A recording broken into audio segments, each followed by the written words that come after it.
d'apprentissage respectifs. Évidemment, pour ce que nous observons, on a de cesse d'en parler.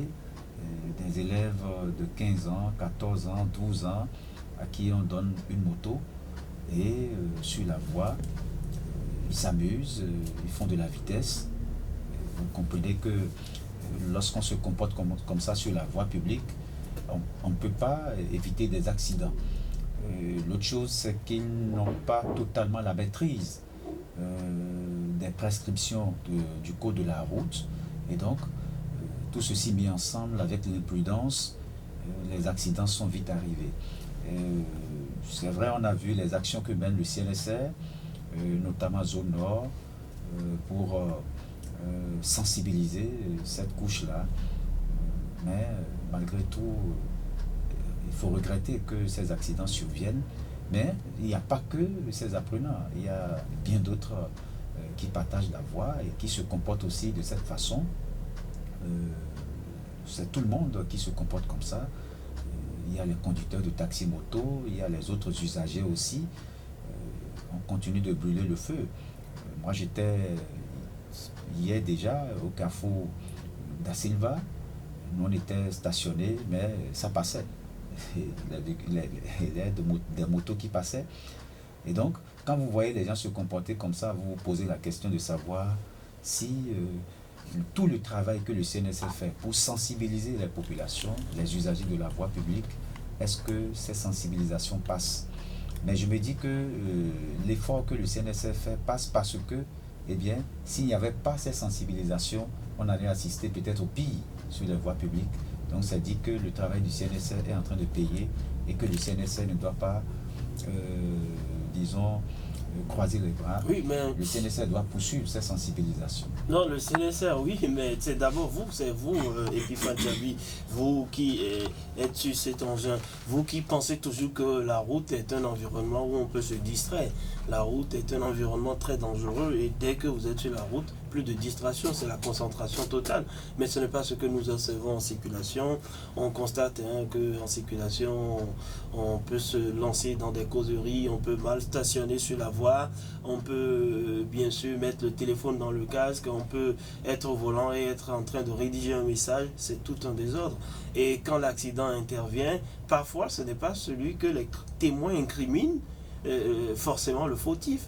Parfois on dit que il est en train de filer. Peut-être qu'il respecte même la limitation de vitesse et que c'est l'imprudence de l'autre usager qui a entraîné tout simplement l'accident de la voie publique. Ce que nous voulons réellement, c'est moins d'accidents dans la ville de Parakou, mais nous sommes encore loin du compte. Oui, moins d'accidents, ça inclut beaucoup de choses. C'est beaucoup de prudence, beaucoup de vigilance. Quand vous êtes sur la route, vous avez décrit ce qui se fait aujourd'hui sur nos axes routiers.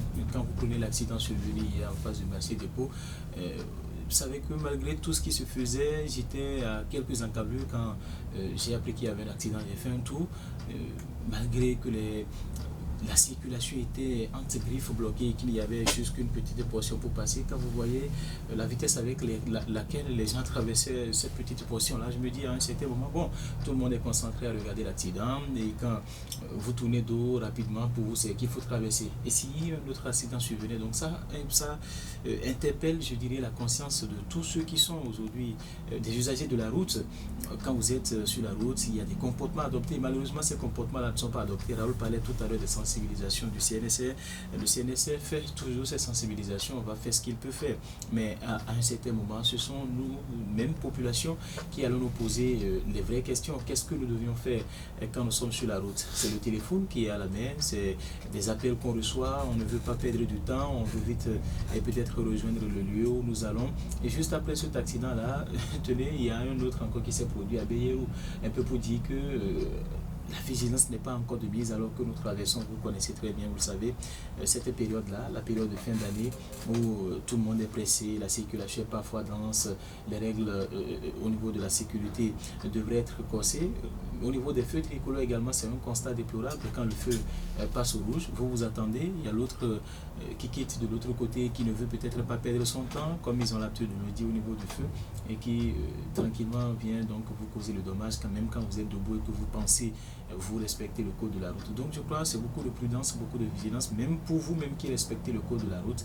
Il faut avoir également cette vigilance-là. Quand vous êtes en circulation, il faut savoir à un certain moment que quelqu'un qui ne respecte pas le code peut venir de n'importe où et vous causer donc un dommage. Et c'est ce qui se passe malheureusement quand on est en circulation. Ce n'est pas forcément celui qui a peut-être eu l'accident qui est le fautif, c'est peut-être celui qui respecte même mieux le code et qui malheureusement donc par le fait de l'imprudence de l'autre donc devient une personne victime et tout ce que vous savez. Donc à un certain moment, je crois qu'on doit pouvoir en circulation respecter le minimum que nous savons.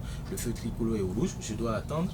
Le dépassement, je ne dois pas le faire à tel niveau. Quand je suis dans une agglomération, je ne dois pas dépasser le nombre de kilométrage exigé. Vous êtes au niveau d'un marché, vous êtes à plus de 60 km/h, vous êtes à plus de 70 km/h, alors que vous savez que à tout moment, quelqu'un peut sortir de l'autre côté. Il y a des entrées, il y a des sorties, il y a des gens qui sont à pied, il y a des gens qui circulent, il y a des gens juste à côté. Et puis, on ne respecte pas tout cela. C'est ce qui fait malheureusement que nous constatons aujourd'hui ces accidents-là qu'il faut déplorer. Alors, Raoul, Steve, pour nous, les parents ont un grand rôle à jouer.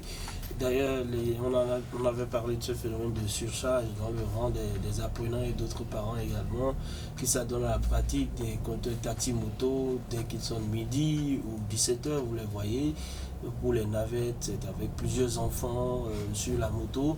Pratiquement, le tout dernier, vous avez l'impression qu'il n'est même pas sur la moto. Il n'est pas confortablement installé, mais ce qu'on souhaite, c'est de l'amener à la maison. Et s'il tombait, et si un accident survenait, ce n'est plus 2 personnes impliquées, mais 3, 4, voire 5, et ça devient préoccupant. Ça ne marchera pas tous les jours. Je crois qu'il faut vraiment interpeller la conscience des uns et des autres. Oui, c'est la responsabilité des parents est vraiment interpellée. Moi, je pense que chacun doit pouvoir savoir raison garder et se dire je ne dois pas être la source de l'accident, d'abord pour moi-même et pour les autres. Epiphane rappelait ça tout à l'heure. Chacun doit se dire je suis en circulation pour respecter le code de la route. Mais tant que on n'aura pas implémenté cette vision, c'est pas sûr qu'on puisse apporter une réponse à cette préoccupation. Et vous voyez, lorsque des parents amènent des enfants, c'est 3, 4, et vous l'avez dit, c'est vrai, le dernier, vous sentez que celui-là n'est pas véritablement sur la moto, et quand moi je vois ça, j'ai parfois peur. Mais nous, on a interrogé un parent qui a dit qu'il n'a pas le choix et que c'est compliqué, le carburant coûte cher et ça va l'obliger à faire 3 tours. Et donc, lorsqu'il sait les enfants comme ça, il a fait un choix. Qu'est-ce que cette réaction vous inspire? Je pense qu'il a fait le choix. C'est-à-dire qu'il a fait le choix d'économiser au prix du risque. C'est-à-dire que le risque est là, est permanent, qu'un enfant peut tomber. Et bienvenue. Plus de dépenses, c'est de l'économie vraiment. Ou l'enfant peut perdre la vie, on peut perdre bêtement l'enfant. Alors, pour lui, je pense que c'est un choix. L'économie tout de suite. Voilà, tout de suite. Mais voyez ce que vous allez dépenser si l'enfant a un traumatisme crânien. Et voyez, c'est beaucoup de dépenses. Donc, je pense que chacun doit pouvoir faire le bon choix. Il faut faire le bon choix. Le bon choix, c'est quoi? C'est le bon sens qui doit nous guider. Je préfère faire 2 tours avec 2 enfants derrière que de mettre 4 enfants avec tous les risques que cela comporte. Et donc le choix est vite fait. Les gens se disent, bon, avec un seul tour, c'est déjà réglé, j'accepte le risque. Or, oubliant que, eh bien, c'est déconseillé. D'accord, merci à vous, Epiphane Tchavi, merci à vous, Raoul Steve Gounouko. Ce sera tout pour le mini-débat. On se retrouve